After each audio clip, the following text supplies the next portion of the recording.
A very good morning to one and all present here. On this blissful occasion, we are glad to have with us Professor Nicholas Kazanas, a renowned scholar of Vedic studies. Professor Nicholas, born in Greek island of Chios, has excelled in English literature from the University College, London, Economics and Philosophy from the School of Economic Science, London, and Sanskrit from the School of Oriental and African Studies, London. Apart from this, he has also done his post-graduation at SOAS and at Deccan College in Pune. He taught in London and Athens, and since 1980 has been a director of Ominos Militant Cultural Institute. He is on the editorial board of Adyar Library Bulletin at Chennai. And also he has produced a 3-year course of learning Sanskrit for the Greeks.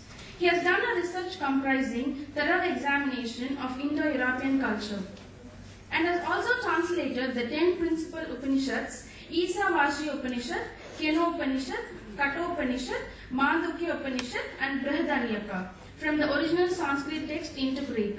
Currently, he is on a promotional tour for a new world-class, peer-reviewed academic journal to be edited by him, named Vedic Venues, Journal of the Continuity of Vedic Culture. We feel very proud to have a multifaceted personality with us today, and we extend a very warm welcome to you.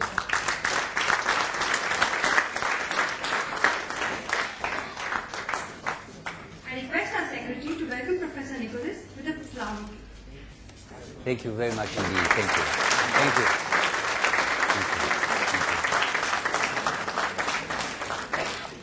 I'm going to speak to you about the elements of the Vedic civilization as far as I understand them, and also their relevance to modern life. I shall start by defining first, or at least describing what I and some other people think civilization is. I shall then examine the elements in the Vedic tradition, and particularly the Rigveda and the Upanishads, which is my special area of expertise, and then proceed to see how they relate, if they do, to modern life. Now, the word civilization, I shall use the word civilization, culture, and tradition in much the same meaning, although I'm fully aware that there are differences, different nuances, but for the purpose of this lecture, it doesn't really matter very much. The word civilization has been defined variously by different sociologists, anthropologists, philosophers, and so on. There are two sides to it. One side speaks of technical advancement, large buildings, tools for the various crafts, weapons of war, and so on. And these are things that one can measure and examine. And archaeologists love to discover such things underneath the ground. And that's fine. But is that really the essence of civilization? Large buildings, aeroplanes, steam engines, and devastating weapons of war. Is that the essence of civilization? I don't think so, and many others don't think so either. There is an inner side to civilization as well, a psychological side or spiritual side, if you like. Now, the word civilization comes from a Latin word which is there, civis. Civis means a citizen, civilis means being civil, and civitas is a city. So civilization for the Romans was ordered life in the city as distinct from the disordered life, unmeasured life, irregular life of nomads that roamed about in the Roman Empire. The Greeks used to call them barbarians, and so do we call them similarly today. The distinction between the ordered life in the city itself and the barbarians is as follows. People in the city took into consideration the fact that other people also live in the city in the same society. Barbarians do not take that into consideration to the same extent or in the same way. To barbarians, other people are an opportunity to rob, kill, violate. Barbarians were regarded as rapacious, uncultured people. And indeed, today, when we speak of a civilized man, that's exactly what we mean. A man who takes into account the fact that other people are alive around him, is civil towards them, takes them into account, has regard for their health and their well-being, and so on. And the cultured person is very much the same, plus the fact that a cultured person takes an interest in the doings and ideas of other nations and other cultures. Whereas uncivilized, uncultured people are people who are rapacious and do not take into account and do not treat with civility other people. Well, that's what we think of a civilized man or a cultured man today. The next one. Plato, in his Republic and later on in his Laws, delineated an ideal society, the beginnings of an ideal society, what's called republic. But it's a misnomer because really what politia, the word he uses, means just people living in a city. Polis means city. It's cognate with the Sanskrit word pur, or pura and puram.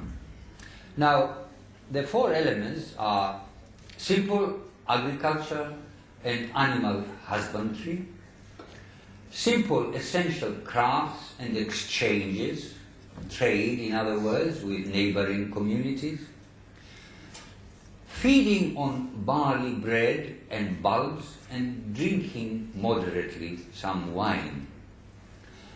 Then spare time singing hymns to the gods. Now this is very much like what one finds as life in the Rigveda. They had exactly the same things. And you know the Rigveda are hymns, songs, chants to the gods.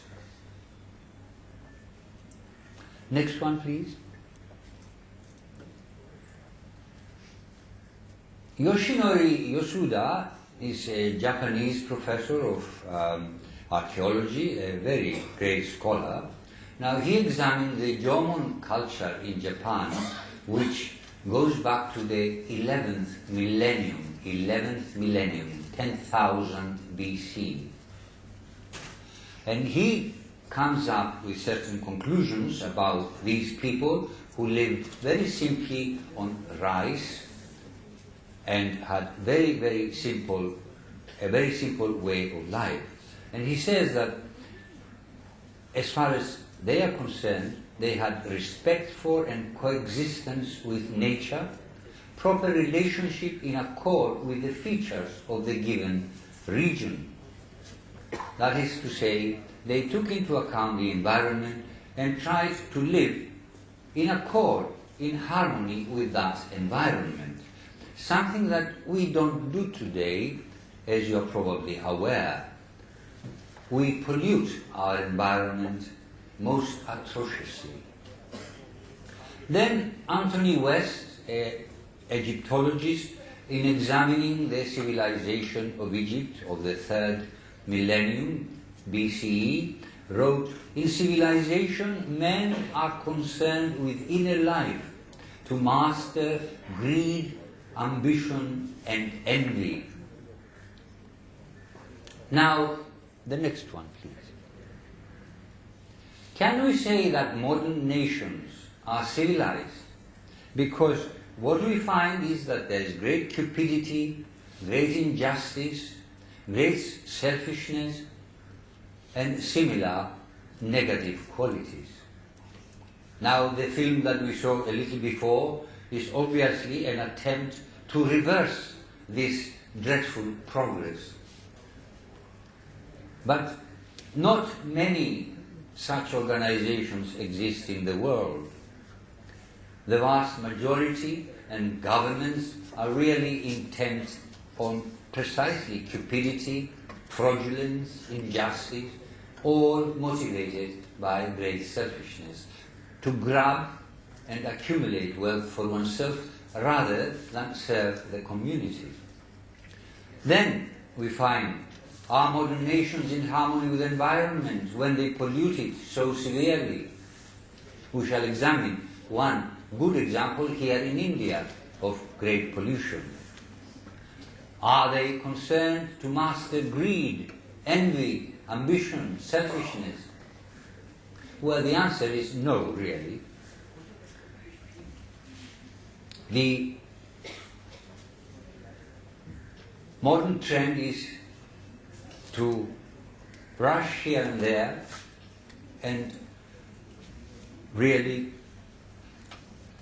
grab as much as possible, have a career, but not just a career, but also to be above everybody else and gain as much wealth as possible and enjoy as much as possible at the cost of other people.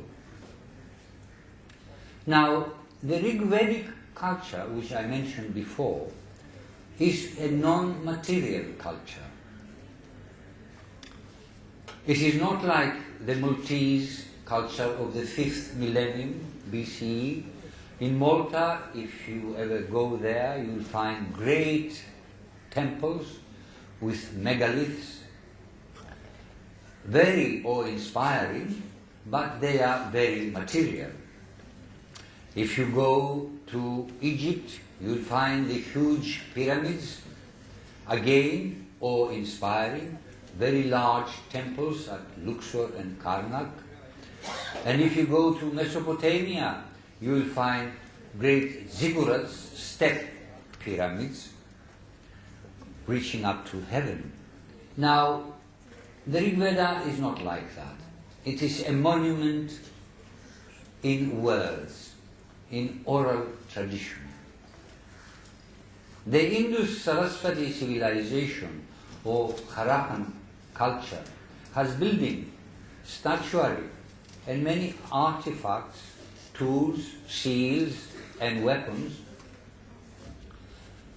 But the Vedic tradition itself is oral, and this continues down to the Upanishads, the Sutra texts, and the epics.